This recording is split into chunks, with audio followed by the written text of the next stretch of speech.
Ryan Reynolds here from Mint Mobile. With the price of just about everything going up during inflation, we thought we'd bring our prices down. So to help us, we brought in a reverse auctioneer, which is apparently a thing. Mint Mobile Unlimited Premium Wireless. How to get 30, 30, bit to get 30, bit to get 20, 20, 20, bit to get 20, 20, bit to get 15, 15, 15, 15, just $15 a month? Sold! Give it a try at mintmobile.com/switch.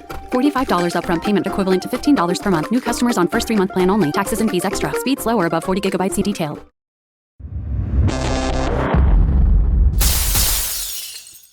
Welcome, Lee Charles, to Womar TV.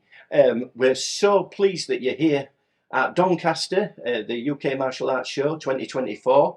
It's a pleasure and honour to actually interview you. So let's get into it. How did you actually get into martial arts in the first place, Lee? There's only one person that gets anyone into martial arts at my age, not Bruce Lee. My mum and dad introduced me to Bruce Lee as a child. Watched The Big Boss. And I just become completely obsessed with him. Just wanted to be him. Wanted to be Bruce Lee as much as I could. And having an opportunity they put me into karate. Back when I used to train, there wasn't any opportunity to really do kung fu. It was mainly in Chinatown and Liverpool, and it was sort of the invitation only sort of era.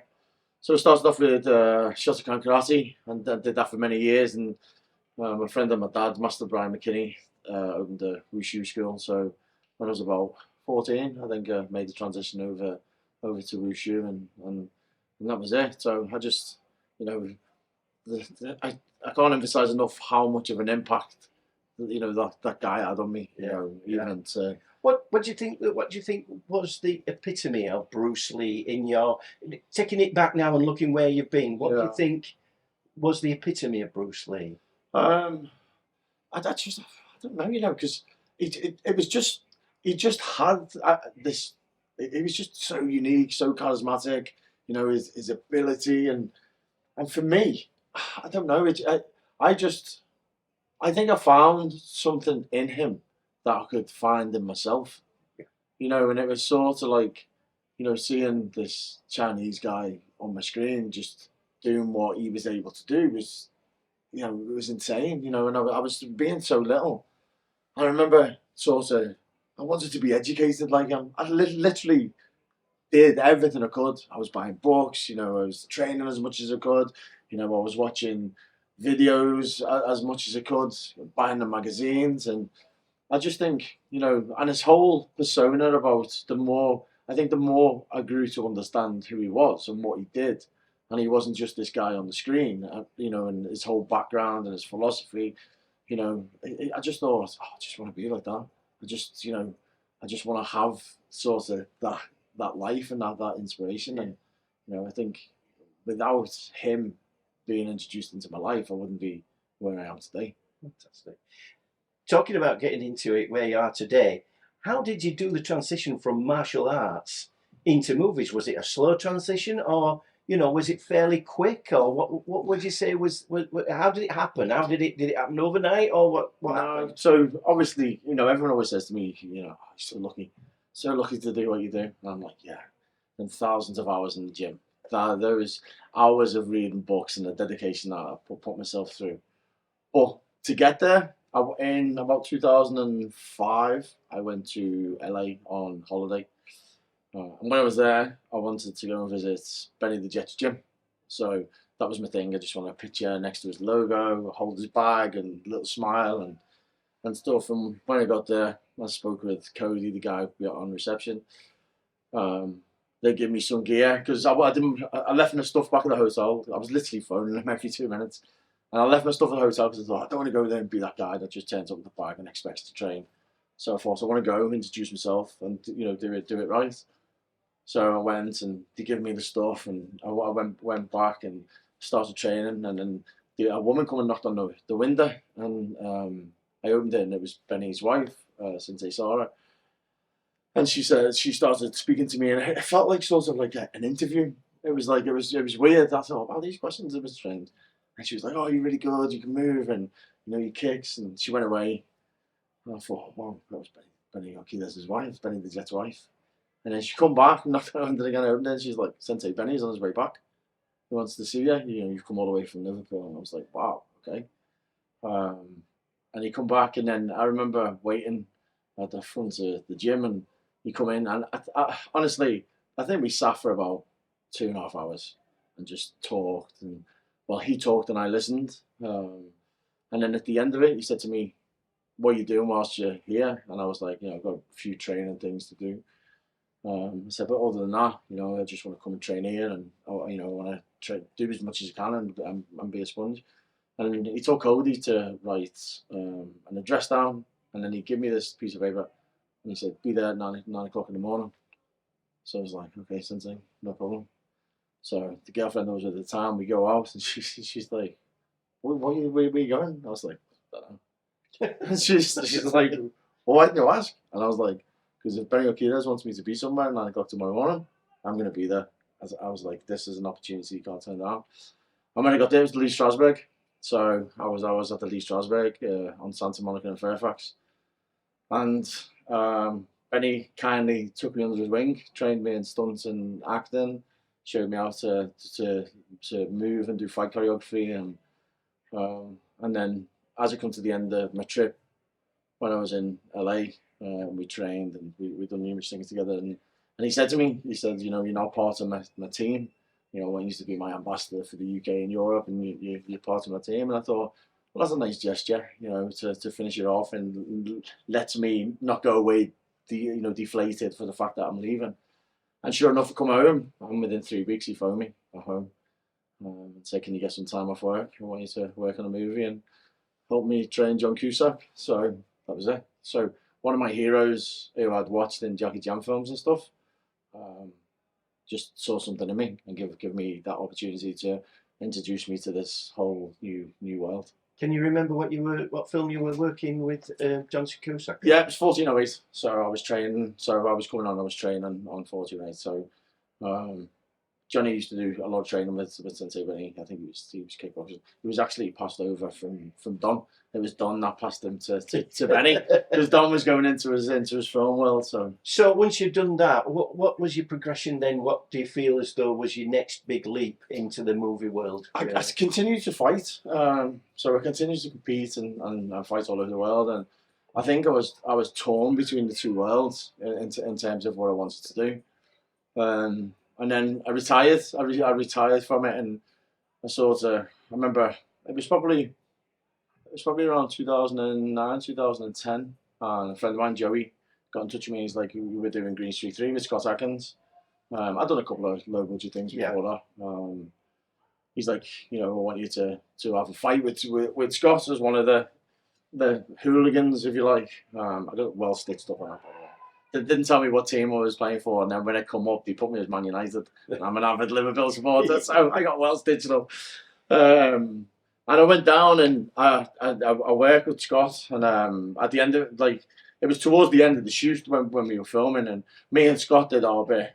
I took a full kick to the head, and a head stamp on concrete, and Scott was like, I want to work with you again. I actually did a couple of other scenes. He said, "I'll just keep Lee, just balaclava him up, and we'll use him." And he kept me, and then Scott said to me at the end, he goes, "We're definitely going to work together again. I promise you we're going to go work together. You're really good."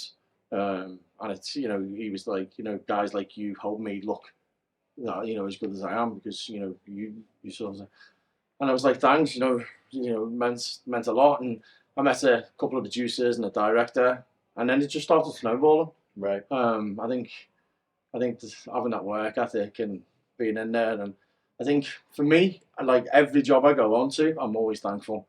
I always think, how am I here? We're going to come to some of them. I've been asked to actually ask you certain questions. Yeah. But which was your favourite so far that you've done, which you enjoyed and you felt that lifted you higher in your profile? There's two. I think Final Score with Dave Bautista. Having that one-on fight with Dave in a lift, because that sets up the tone of the film. And having that opportunity to perform with him in such a confined space was phenomenal. Yeah. He's a great human being. Yeah. And there was a couple with Scott, but I think the main one was Gangster London. So as soon as Gangster London come out, I remember being on that with Gareth, and it's funny because my dad, who's here today, that was the first martial art film we watched again after so many years of growing up and when I was a kid watching films. I remember The Raid coming out, and I bought it on DVD, and I was like, "There's this new film, and it's meant to be a genre change for the martial arts." And we watched it. So when I got the role for Gangs of London, and having the opportunity to work with Gareth and Matt and Jude Poyer, who'd worked with before, I think I knew when we were filming it was going to be something special. It was the hardest job I've done in terms of the work that we put in and having to do everything. But everything was calculated. Every scene was, shot before it, so we knew exactly how we wanted it to look. And then the response that I had when that came out was, it was in the middle of COVID, so I was going shopping, and there was people like circling me, and I was there, like looking at me, and because it had been out like that week. And I remember this. I was speaking to a friend of mine, and this guy just kept circling, and she was like, "The guy's circling," and I was like, "I know." And she was like, "Why is he circling?" I was like, "I don't know." And he kept going past, and then he stopped his trolley, and he just looked over his shoulder, and he went, "It is, isn't it?" And I went, "It is what?" And he went, "Gangs of London." And I went, "Yeah." And he went, "Oh, good job." So it was that moment. I mean, my social media exploded, and obviously that fight team got nominated for an Emmy and stuff. And I think it was just, I don't think TV had seen anything like that. So it was sort of like, it just stuck in everyone's memory. You talked about Jude. Can you tell us about how you got involved with Jude? Because I've known Jude when he used to work in Hong Kong movies years ago. Yeah. And so we've got a good relationship, and I've got a lot of time for Jude. So can you tell us, because he was the fight choreographer for him? Yeah, I mean, he was the fight choreographer for that, and he was the fight choreographer for Final Score. Jude is phenomenal. Yeah. He's a phenomenal talent. The way he thinks, his vision, obviously he's got the credibility of being a stuntman in Hong Kong, which is, so high up. That's for me, that it's like, growing up and watching the likes of Jackie Chan and stuff, and him being around them, and Yun Biao, and Samo and Donnie, and he knows what he wants to do. He knows his vision. He knows how it wants to go. And I met him. I can't remember what film it was that I originally met him on. I think it might have been North v South, and I beat him up. I think we did additional photography for North and South, and I beat him up with a baseball bat. And I think that was the first time we were together. And then obviously it was him that said to Gareth for me to sort of go in front of Gareth and audition for Gangs. So he sort of paved the way and opened the door for that. But yeah, what a talent! He's just escalated and gone bigger and bigger and bigger with everything that he's doing. You've worked on a film in Malta. On your Facebook page, you were absolutely over the moon when you went. Can you tell us a little bit about it, please? Yeah, Hounds of War with Frank Grillo, great guy. Love Frank. So I was a massive fan before I went out there, so it was a proper fanboy moment. And we've become really good friends. And getting to work with Isaac, Isaac, I think he's another one that sort of changed that genre and introduced Boyka to the world. And, his martial art films, I always think, you watch him and he's just brilliant. And he's a martial artist himself, fantastic martial artist. And again, another wonderful human being. Yeah, but hopefully it's out this year. There's been a lot of things going, but getting that opportunity to. The funny thing about that movie is I got a phone call from the producer, and I spoke to him, and he started speaking to me, and do you know what, I have a tendency to do this, like not listen properly. And he was like, "I heard, you're gonna fight Frank," and I was like, "And it's over in Malta," and I was like, "Yeah, I'll do it." I was like, "No problem, I'll do it." So, excuse me, in my head, I'm going to Malta. And I'm doing this fight with Frank. So I was on the train on the way up to Glasgow to film on Bacale. I was on Bacale at the time, and the tickets come through for the flight from Malta, and I looked and I was like, "Wow, why am I there for 6 weeks?" I was thinking I've only got one thing, and he'd sent me the script, and obviously me being me, I was thought I'm only doing a fight, so I don't need to look at the script. I'll read a little bit about my character when it comes to the time, know where they want me to be in terms of how they want me to perform for the character. But I never actually read through the script because I thought, I'm just having this fight, in this club with Frank, as you like. And I thought, I'll give it a read. And as I started reading, I was like, oh, okay, there's my character. And there's my character again. And there's my character again. And I was like, and there I am again. And then it just escalated into this big character. And going over there, you got Mike Mollers on it, Eski's on it, myself. Then you got Robert Patrick, Ronan Mitra, and the action from the guys that were over there. They were all Mike's team. It's just, yeah, I'm really looking forward to it coming out. David, the stunt coordinator. It was just, yeah, it was really fun, and it was also surreal. It was a surreal moment for me to have that opportunity to sort of play the I don't know. I'm a good guy. I end up being a good guy. So yeah. So it was nice to play that role, and it'll be nice for my son to actually see me winning a fight on screen for once. We know that there's certain films and things you can't talk about, so we're not going to. So that's fine. But what I'd like to do is express what it's like, firstly, in a fight sequence. I've spoke to Scott sometimes, and he says it's really hard.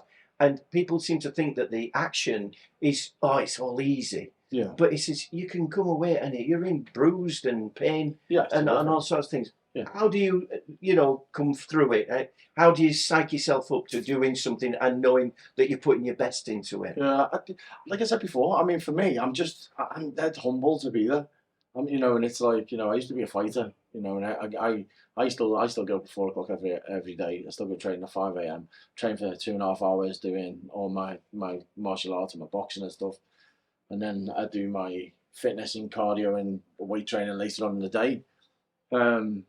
But yeah, I didn't expect it to be as hard as it was. I think when I was on Gangs of London, we filmed that fight scene for 7 days on like 12, 14-hour shoots. You're constantly angry. You're constantly in that zone playing this like horrific character. So I wasn't speaking to anyone. I was staying angry all the time. I had migraines. Then because of obviously the costume that I wear, which was no costume, it was just a pair of underpants and wellies. So when you see me getting slammed to the floor, you see me getting kicked, you see me getting hit, that's just me. But for me, I go home every night and I'd feel like broken. And I'd just be like, job. This is, for me, like I said before, for me, it was like I wanted to be as close to Bruce Lee that I could possibly be, and conquered the world in my fighting and the stuff that I did. And I'm fortunate enough to be able to do this on the big screen in Hollywood and, get to work with some incredible people. And I think that just gets you through. I'm in my later stage of my life. I'm 50 next year. And I think to myself, I wouldn't want to be doing anything else. I'm fortunate enough to be able to do what I do. I'm fortunate enough to be able to do it with some of the biggest stars in the world. Some of the biggest martial arts stars. Scott is probably, for me, the biggest, martial arts star. I've done six fights with Scott. I know. Wow. So, and there was a film I was on last. I got asked to fight him again last year, but unfortunately, I was on a big movie abroad, and I couldn't do it. But getting to seeing these people on the big screen and looking at them and idolizing them, and I'm a big film nerd, I'm a big geek, and getting to actually be with them and perform with them and to show your craft. I mean, I get that emotional when I go home. I do. I had a big director last year, huge director, like, say some incredible things to me after a performance that I did. Incredible things. And I just went back to the hotel, and I think after the adrenaline had settled and stuff, the emotion just hit me. I was like, geez. And I was like wiping the tears in my eyes. I was thinking, I'm just this little boy who grew up on this council estate with nothing. Absolutely. That has ended up in this position. Let's just have a quick couple of questions, and then we'll let you go. Yeah, I know you're busy. Yeah. One, fighting Scott. Yeah. You fought him 6 times, you're saying now. How do you find it when you're getting a different role to fight him a different way? How does that fight? It depends what I'm doing. So obviously, we're quite fortunate enough because when I work with Scott, we usually have Tim Mann on board. Tim's a phenomenal choreographer again. So there seems to be a theme here that everyone I work with is, and it's not just me bigging everyone up. They are, to be around talented people all the time and to be able to see these people do what they do. It just brings out the best in you. but changing roles. It depends what I'm doing. You know, and like I said before, you know, I'm big into films. You know, I'm big into. I think the late 70s, early 80s, early 90s is a period of cinema that we'll never ever get again. In terms of the action world, it was so diverse. There was so much out there. There was so much for us to do. And I go and look. So, I'll say to them, you know, who do you want me to be? You know, and it's like, okay, well, where's this guy from? I'll speak to the director, ask where, you know, what's his background, where's he from? How, you know, what's he thinking? And then I just go and watch certain individuals play certain characters, and you steal bits, because that's all acting is. You just pinch bits of different people, and go into it, you know, and have that moment. And I think that's the best way to do. You know, is to find out. It's good to find out from the choreographer what he thinks, the director from what he thinks, and then sort of have your piece of the puzzle to put towards it. And that piece of the puzzle is usually pinched from other elements and performances that you've seen before. Fantastic. Lee, Yes. Before we wind it up, is there a role you'd love to play? What kind of film or genre would you absolutely adore that you haven't done already? Do you know what? Like, obviously, I can't say what I've been doing over the last 12 months. But the last 12 months for me have been, like, mind-blowing. Like, it's completely mind-blowing. And, you know, the audience watching this will know come November the 22nd. So, for those of you who are into your Googling, you'll be able to see.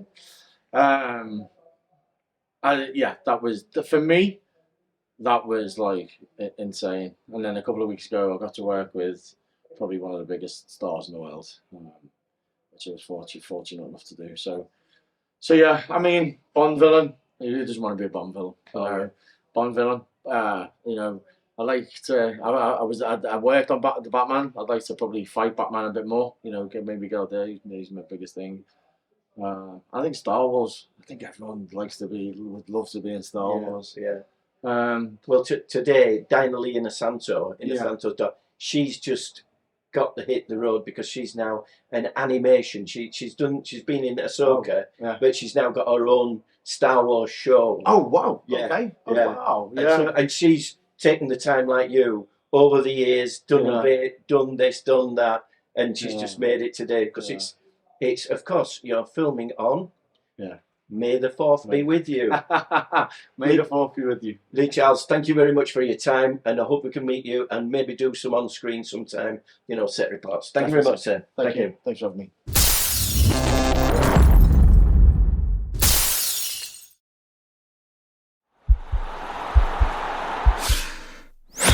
This podcast is part of the Sports Social Podcast Network.